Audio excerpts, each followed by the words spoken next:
अस्सलाम वालेकुम। कैसे हैं आप सब लोग? उम्मीद करती हूँ आप सब खैरियत से और मज़े में होंगे। आज मैं आपके साथ बहुत ही मज़ेदार राइस खीर की रेसिपी शेयर करूँगी। इसका टेक्सचर सेम वैसा ही होगा जैसा कि हम शादी ब्याह पे खाते हैं, एकदम मलाईदार।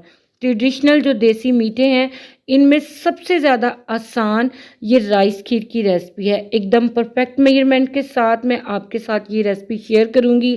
तो चलें जी, बिस्मिल्लाह पढ़ के ये ज़बरदस्त सी मीठे की रेसिपी बनाना स्टार्ट करते हैं।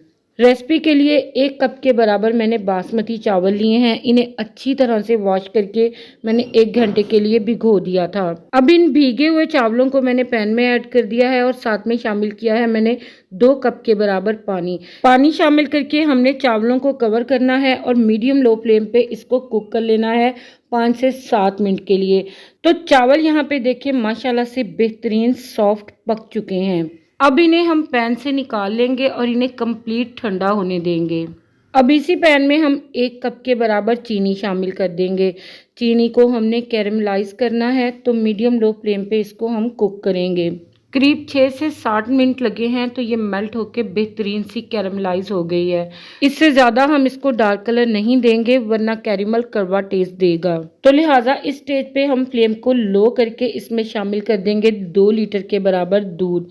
और जो दूध हम इस्तेमाल करेंगे इस मीठे को बनाने के लिए वो फुल फैट होना चाहिए, तभी ये राइस खीर बेइंतहा मज़े की क्रीमी बनकर तैयार होगी। आपने देखा कि दूध जब हमने ऐड किया है तो स्टार्टिंग में चीनी की एकदम गुठलियाँ क्रिस्टल से बन गए हैं, मगर आपने घबराना बिल्कुल भी नहीं। जैसे जैसे दूध को हीट लगती जाएगी ये क्रिस्टल एकदम दूध में मेल्ट हो जाएंगे। अब फ्लेम को हम मीडियम हाई करके 10 से 15 मिनट के लिए दूध में अच्छे से बॉयल आने देंगे। तो जब तक दूध में अच्छे से बॉयल आए तो हम नेक्स्ट स्टेप की तरफ बढ़ते हैं। यहाँ पे चावल जो हमने बॉईल किए थे ये कंप्लीट ठंडे हो चुके हैं। इन्हें हम ब्लेंडर जग में ऐड कर लेंगे और इसके साथ ही हम 4 अदद रस भी शामिल करेंगे और 1 कप इसमें दूध शामिल करके इसे अच्छी तरह से ब्लेंड कर लेंगे। ब्लेंड करके इस मिक्सचर को हमने दूध में शामिल कर देना है। आप यकीन करें ये इतनी मज़े की और इंतहाई आसानी से बनने वाली खीर की रेसिपी है। अगर आपने इसको एक बार ट्राई किया तो बार बार इसी रेसिपी को प्रेफर करेंगे। अब हमने मीडियम हाई फ्लेम पे मसलसल चम्मच को चलाते हुए इसको 20 से 25 मिनट तक पका लेना है ताकि ये परफेक्ट कंसिस्टेंसी में आ जाए।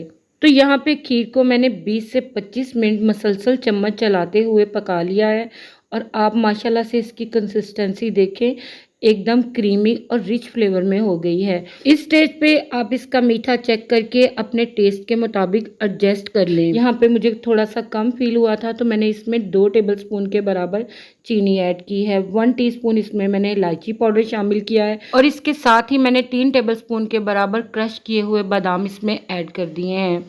इसके साथ ही 4 से 5 कतरे यहाँ पर मैंने कैवड़ा एसेंस के ऐड कर दिए हैं और अगर आपको गुलाब का एसेंस पसंद है तो आप उसके चंद ड्रॉप इसमें शामिल कर लें और इसके अलावा नट्स में भी जो आपको मज़ीद पसंद हो वो आप इसमें शामिल कर सकते हैं।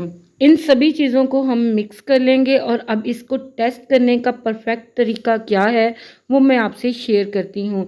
थोड़ी सी खीर को हम स्पून पे लेंगे और अगर तो ये खीर 20 से 30 सेकंड के लिए चम्मच को होल्ड कर ले, इसका मतलब है कि खीर हमारी बिल्कुल परफेक्ट कंसिस्टेंसी में रेडी हुई है। अब इससे ज़्यादा हमने इसको बिल्कुल भी कुक नहीं करना क्योंकि जब ये ठंडी होगी तो थोड़ी सी मज़ीद थिक हो जाएगी।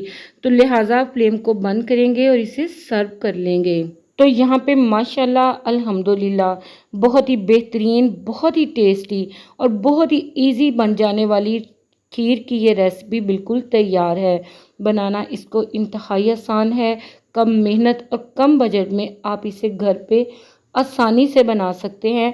और आप यहाँ पे देखिए अल्हम्दुलिल्लाह इसका टेक्सचर बिल्कुल वैसा ही रेडी हुआ है, एकदम मलाईदार जैसा कि हम शादी ब्याह पे खाते हैं। अच्छा, आप में से कौन इसे गर्मा गर्म खाना पसंद करता है और कौन इसे ठंडा करके खाता है? आप मुझसे ज़रूर शेयर कीजिएगा।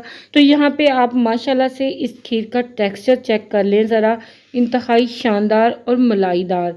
तो ट्राई करें इस सिंपल इजी सी रेसिपी को और अपनी फैमिली के साथ इसे ज़रूर इंजॉय करें।